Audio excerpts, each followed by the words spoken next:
Eco-industrial parks promoted to drive sustainable FDI inflows. Eco-industrial parks pioneer in green initiatives. Vietnam has long been recognized as an attractive destination for foreign investors. Industrial parks emerge as pivotal players in attracting investment, serving as catalysts for economic advancement. However, they also present notable environmental and social challenges. Consequently, the pursuit of sustainable industrial park development emerges as an imperative cause to maintain ecological balance amidst Vietnam's economic progress. This endeavor not only ensures the continued allure of sustainable investment capital, but also contributes to Vietnam's aspiration for achieving net zero emissions in the future. In this edition of BizLive, we'll delve into exemplary instances of green industrial zones and their sustainability initiatives. But before that, let's explore Vietnam's industrial evolution and the pivotal role sustainable industrial zones played in attracting FDI. According to the Vietnam Chamber of Commerce and Industry, 418 industrial parks have been established in Vietnam. The occupancy rate for those in operation has reached over 72%. Vietnam has participated in 19 bilateral and multilateral free trade agreements with most economies in the world, accounting for nearly 90% of the global GDP. Of these, 16 free trade agreements with over 60 partners have taken effect. According to experts, these free trade agreements often make requirements on green industrial chains, value chains, and production stages. Những cái nhà đầu tư mà có các sản phẩm mà xuất khẩu sang các thị trường mà yêu cầu cao, ví dụ như châu Âu rồi các cái thị trường lớn ấy, thì ngay trong cái thành phần để cấu thành để ra được cái sản phẩm đấy thì các cái yếu tố về vấn đề môi trường cũng được đặt lên hàng đầu. Do vậy mà bắt buộc là chúng ta phải đồng hành trên một con đường. Đó là con đường là phát triển đầu tư, phát triển kinh tế, nhưng vấn đề môi trường cũng được đặt lên hàng đầu. Những thị trường mà chúng ta đang xuất khẩu như là EU, như là Mỹ, rồi các thị trường của các nước G7 thì họ rất quan tâm đến cái việc là ngoài cái giá trị sản phẩm ra, thế còn cái cách anh tạo ra sản phẩm, anh có trách nhiệm với môi trường không? Anh có trách nhiệm với xã hội không? Và qua đó nó phản ánh cái văn hóa doanh nghiệp của anh như thế nào. To achieve the net zero emissions announced at COP26, Vietnam has strongly committed itself to sustainable industrial development.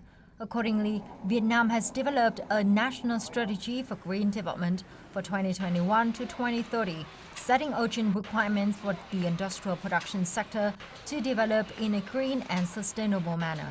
This will support Vietnam in maintaining investment flows, especially in increasingly fierce competition to attract FDI. They strengthen the competitiveness of Vietnam's industrial sector. Companies operating in these parks adopt resource-efficient and cleaner production technologies. This results in less waste and higher operational efficiency and leads to cost savings, makes these companies more competitiveness on the global stage and reduces their environmental footprint. Nếu như họ không bắt kịp được cái việc gọi là yêu cầu về công trình xanh của các cái người dùng á, thì họ sẽ gặp rất là khó khăn trong việc thu hút khách thuê về sau. Cái đối tượng khách hàng của họ không chỉ tìm cái không gian thuê nữa, mà họ cần phải tìm một cái không gian mà đáp ứng những cái tiêu chí quốc tế hơn. Recognizing that sustainable industrial park development is inevitable, the government issued Decree number 35 on managing the industrial parks and economic zones in 2022. This decree provides specific regulations for ecological industrial parks. The successful implementation of eco-industrial parks has prompted the government to take action as demonstrated by Decree number 35. This decree sets out guidelines for the management of industrial and economic zones. The decree emphasizes the need for sustainable practices and the institutionalization of the framework for eco-industrial parks.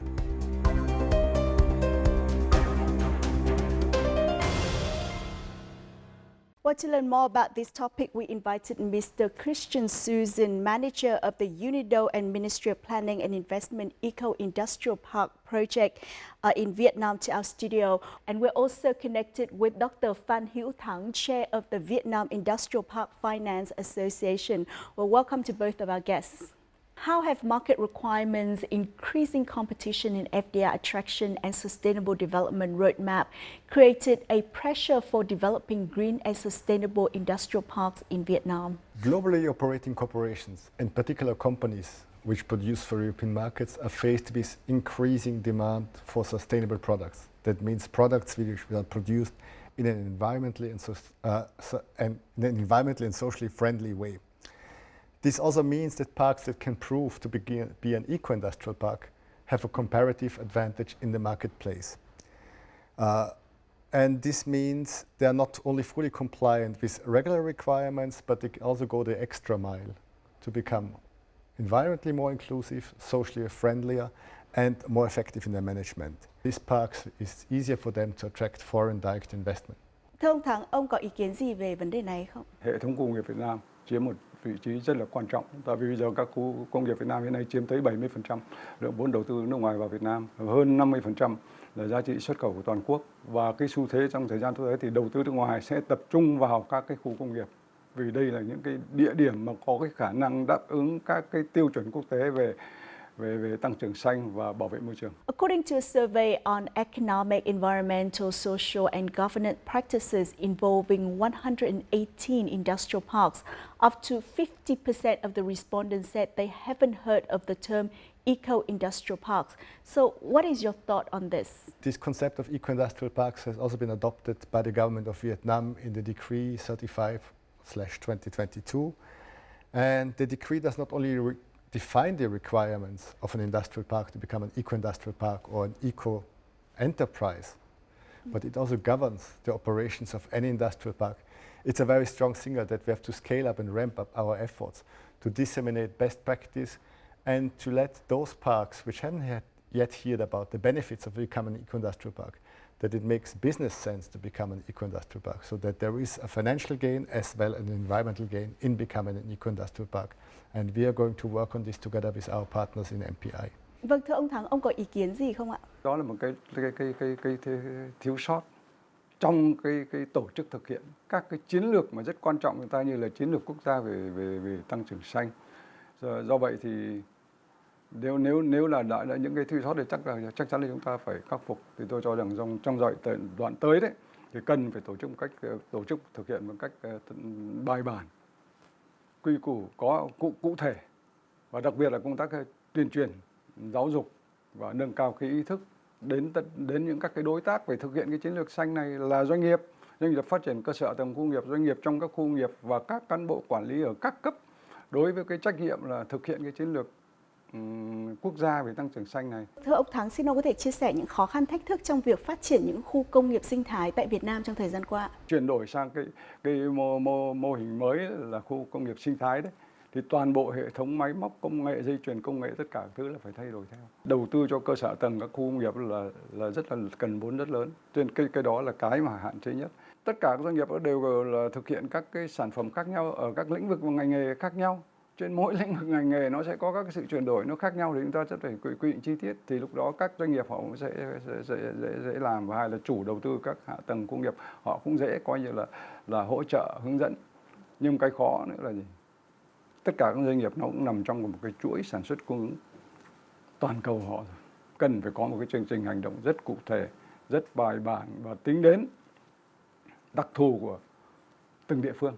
Đồng thời là phải tính đến là cái có phù hợp với lại cái định hướng phát triển của các ngành nghề. And what about Christian? What do you think about this topic? I would say the biggest challenge is that the tenant companies and the management entities are often not aware of the benefits they can accrue from becoming an eco-industrial park. If the companies apply resource efficient and cleaner production, they can produce more with less. That means they can become more competitive in the marketplace, while in the same time reducing their environmental impact.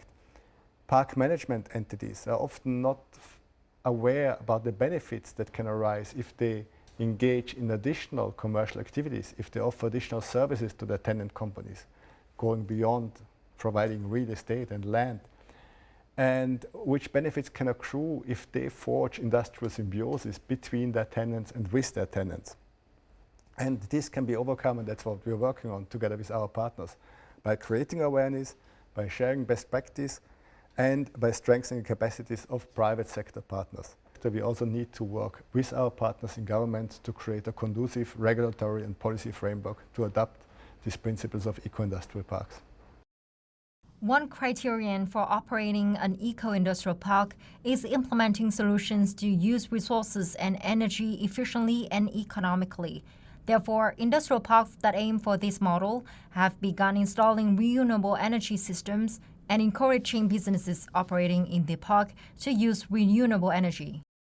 Along with a solar rooftop system with a capacity of 2.15 megawatt peak on an area of 20,000 square meters, the investor of this industrial park also invested in a wind turbine.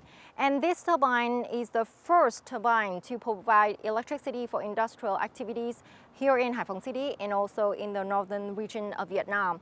And the turbine has a capacity of 2.3 megawatts and has been put into operation in late 2021. We can build up a lot of capacity of renewable energy in central Vietnam, but we still need to get it to the north or to the south. Could be that industrial zones become, instead of an energy consumer, an energy generator. We make steam, and out of the exchange of the heat, we can still derive a small amount of electricity, which we re-inject in our grid. In addition to investing in infrastructure and applying green solutions, industrial parks also call on investors to participate in the industrial park's sustainable development. Cùng với những cái khách hàng lớn của bên mình thực hiện một cái bước ký cam kết MOU về việc chuyển đổi xanh, trong đó là khuyến khích các nhà đầu tư là sử dụng điện năng lượng mặt trời để giảm thiểu việc sử dụng nguồn năng lượng truyền thống ở trong khu công nghiệp. Khu công nghiệp đã tổ chức nhiều những cái hoạt động thực tế rất là thiết thực nhằm truyền thông nâng cao nhận thức cho cán bộ công nhân viên trong khu công nghiệp, như là các cái hoạt động về ngày thứ Bảy xanh, Tết trồng cây. Ngoài ra thì chúng tôi và khu nghiệp thì cũng có ký kết cái thỏa thuận hợp tác phát triển xanh bền vững tại khu công nghiệp. According to the Ministry of Planning and Investment, 603 projects to make existing facilities greener and more resource efficient were implemented in industrial parks nationwide between 2020 and 2024.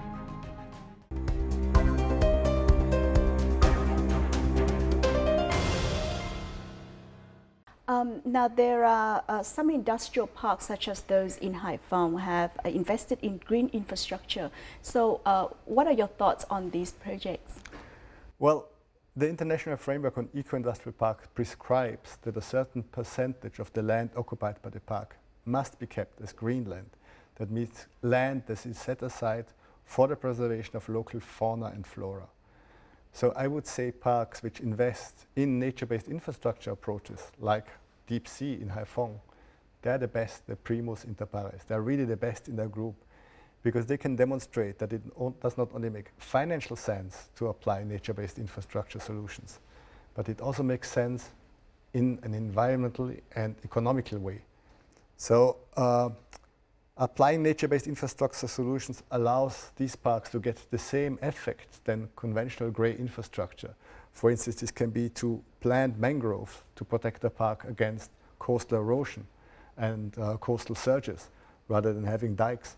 It can be to use nature-based solution, constructed wetlands for the treatment of wastewater. So these solutions normally result in considerably lower operational costs and investment costs. What essential infrastructure and design are needed in building an eco-industrial park? Well, it starts with a master plan. The park management entity must operate an environmental management system.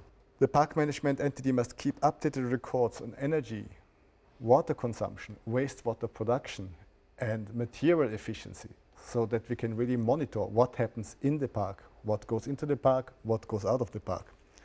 At least 10 to 20% of the total firm's heat production must be recovered. So we try to minimize the loss of weight of heat waste.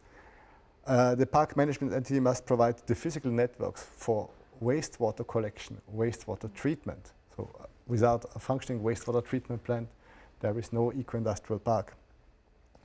A central unit must be in place in an eco-industrial park to handle waste that cannot be managed at the level of the individual companies. And we need to have a monitoring system in place that controls and registers the origin, the type, the composition of waste which goes out of the park. And last but not least, a program must be established with clear evidence of greenhouse gas emissions. So we need to monitor which emissions are being caused by a park, that we can also then start working on reducing the greenhouse gas emissions.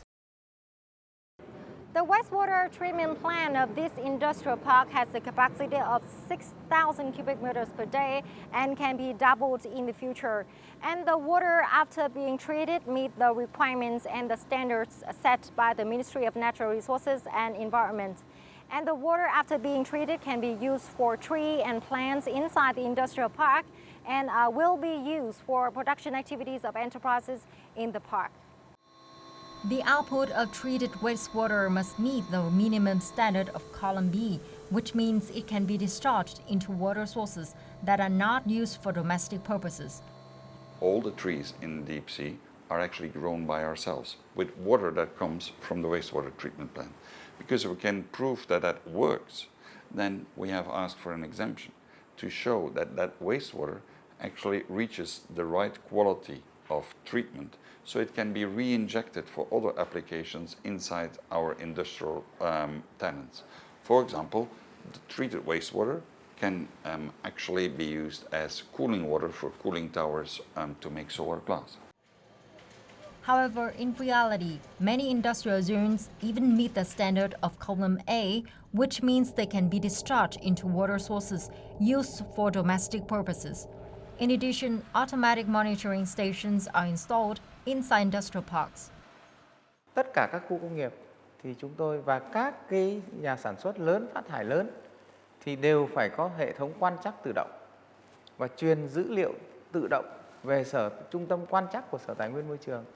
Và ban quản lý theo quy chế phối hợp thì ban quản lý chúng tôi cũng trích xuất cái quan trắc tự động đó về tại phòng Tài nguyên và Môi trường của chúng tôi để giám sát hàng ngày cái chất lượng tự động.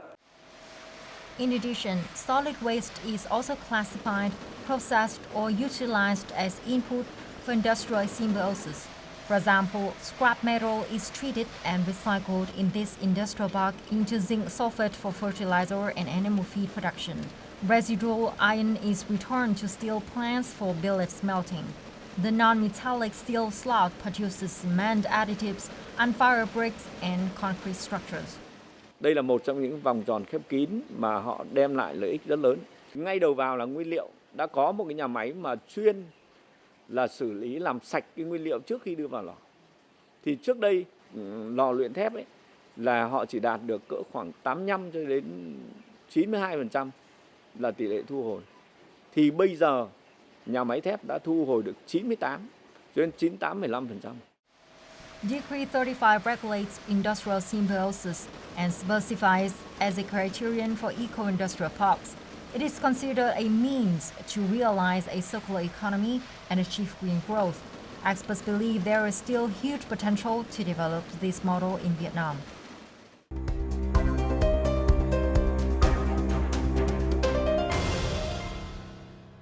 An important issue is treating waste resources. In your opinion, what are the pros and cons of the current waste treatment system in industrial zones in Vietnam? The treatment, reusing, and recycling of waste is only the very first step to move from our linear economy to a circular economy. If we think circular, we need to start to apply principles like eco-design, so we avoid the waste rather than seeing what we can do with the waste. Needless to say, until we get to really only have eco-products, so ecologically designed products on the market, we need to provide technical assistance to companies, to industries, to manage their waste in the most cost-effective and efficient way.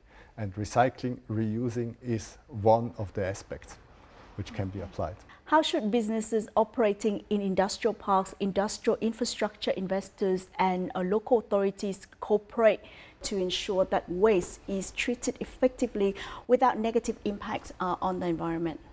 Well, I would say here industrial symbiosis is the name of the game. Industrial symbiosis means that the waste or the byproduct of one company can be used by a neighboring company as a factor input into their manufacturing processes. And we have quite some good examples here in Vietnam. In Ninh Binh, for instance, we have a fertilizer company. And this fertilizer company is located next to a technical gas producer. And the technical gas producer now captures the emissions, the carbon-rich emissions from the fertilizer industry, scrubs them, treats them, cleans them up, so they can be sold as technically clean gas for the food and medical industry. This has allowed to reduce carbon emissions by 74,000 tons per year in phase 1, and phase 2 is already under process. I think it shows this is really a way how we can move forward. In Amata Industrial Park, we have a cooperation between PepsiCo and the green energy company. PepsiCo is faced also with challenges to reduce their carbon emissions. And when they had to replace a boiler, they entered into this cooperation with the green energy company. The green energy company produces the steam PepsiCo needs, and it produces the steam from biomass. And the biomass is harvest residues, coconut shells, rice husks, so biomass which was previously basically not used and was considered a waste. So again, this is waste to energy and waste to product. Vâng, mời ông Thắng chia sẻ ý kiến của mình ạ. Các cơ quan quản lý nhà nước ở địa phương là phải hướng dẫn đầy đủ, hướng dẫn đúng các cái quy định, hướng dẫn đầy đủ. Và nếu như có các cái điều kiện, các cái yêu cầu gì riêng của địa phương thì ông cũng phải thông báo cho người ta biết. Vì mỗi địa phương có thể có các cái đặc thù riêng mà các cái quy định từ thông tư này, từ nghị định kia nó chưa bao phủ hết cái điều kiện địa phương thì họ có thể đưa ra thêm. Nhưng họ phải báo trước cho các cái nhà đầu tư cơ sở tầng. Thì nhà đầu tư cơ sở tầng cũng phải để bằng mọi cách phải thực hiện được các cái giải pháp về bảo vệ môi trường, từ thiết bị cho đến là xây dựng hệ thống nước rác thải, thu gom nước, khí thải, tất cả các thứ đó là họ phải bảo đảm đủ các cái tiêu chuẩn, đúng không? Và thông báo lại cho tất cả các doanh nghiệp. Since 2015, the Ministry of Planning and Investment has cooperated with the United Nations Industrial Development Organization UNIDO with financial support from the Swiss government to pilot the eco-industrial park model. Continuing this cooperation, the implementation of eco-industrial parks in Vietnam project was implemented in 5 provinces and cities nationwide during 2020 to 2024 by accessing the Global Eco-Industrial Parks Program. Inside the original Eco-Industrial Park Pioneer project that we did together with UNIDO and MPI, at that moment we were only capable of applying for one park. But we have taken the liberty to apply the same on all our 5 zones. For us, there is no difference between Deep Sea 1, Deep Sea 2, Deep Sea 3 or the ones in Quang Ninh. We have applied the same standards. Today, there's already a vast difference. And that is partially by adhering to the Eco-Industrial Park Pioneer project, but also because it's part of our core strategy. To continue promoting the sustainable development of industrial parks, the Ministry of Planning and Investment and the Swiss Department of Economic Affairs, Education and Research signed a Memorandum of Understanding on cooperation in developing eco-industrial parks for the 2024 to 2028 period. Key priorities include strengthening public-private dialogue on policies for EIP development, also expanding the EIP model to more industrial parks, building capacity to increase awareness and knowledge, and integrating circular economy measures into the park development. Chúng tôi đã quyết định là làm việc và hợp tác cùng với lại UNIDO để thực hiện chuyển đổi mô hình theo những cái tiêu chí mà UNIDO đưa ra. Thì cụ thể thì được chia thành 4 nhóm chính và trong đó thì tiếp tục được chia nhỏ thành 64 các tiêu chí để đảm bảo tính thực tiễn. Accordingly, the project is expected to develop certification for international eco-industrial parks. This will help foreign investors choose sustainable industrial parks with high-quality management, enabling superior FDI flows into Vietnam.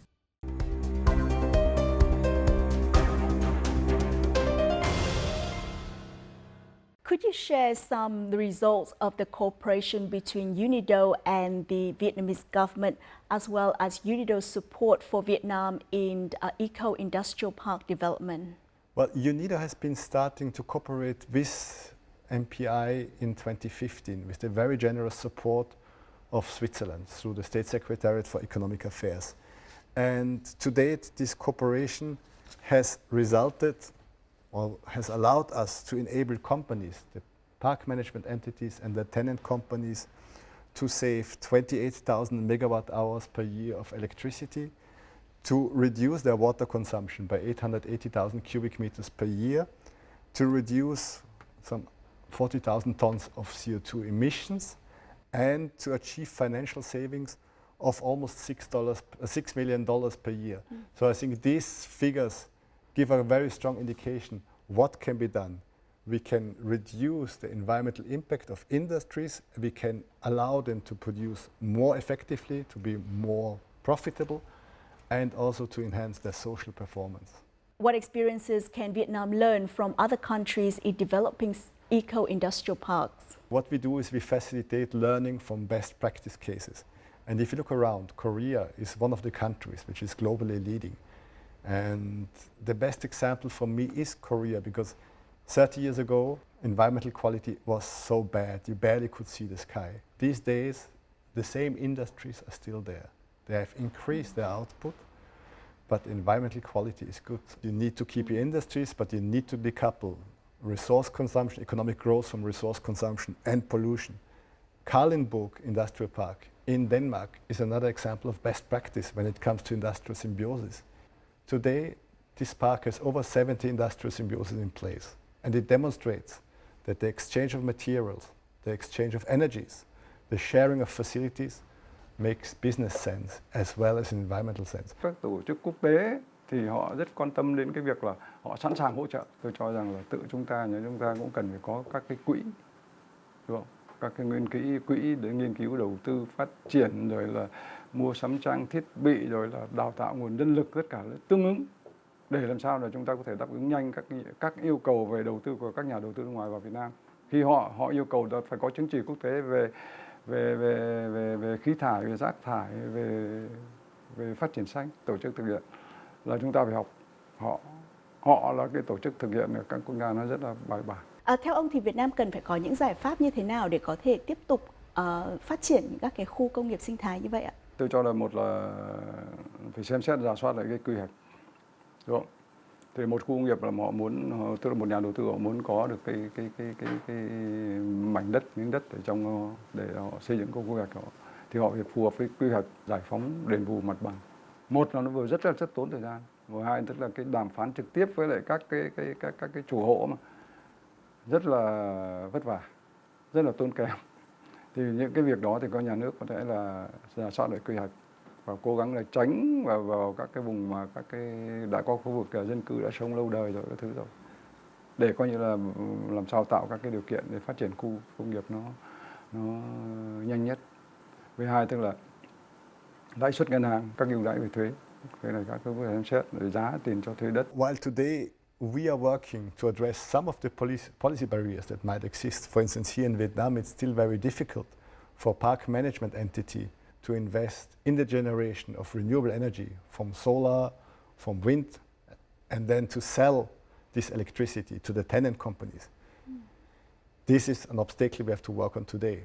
But let's start thinking about what we might work on tomorrow. And this is then really the transition towards green hydrogen, where park management entities can make the investments to generate renewable energy, to then produce green hydrogen with this renewable energy, so that the energy can be stored and transported as needed.